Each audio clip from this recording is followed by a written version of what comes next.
You ask Tiger to solve. This deals with linear equations with one unknown. The final result is x equals -1/2. Let's solve it step by step. Division by 1. A variable's value does not change when it is divided by 1, so we can eliminate it. Group all constants on the right side of the equation. Subtract 2 from both sides.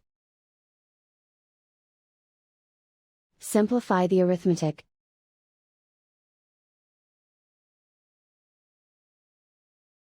Isolate the x.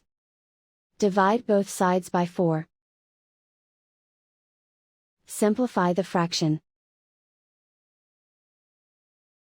Find the greatest common factor of the numerator and denominator. Factor out and cancel the greatest common factor. And so the final result is x equals -1/2.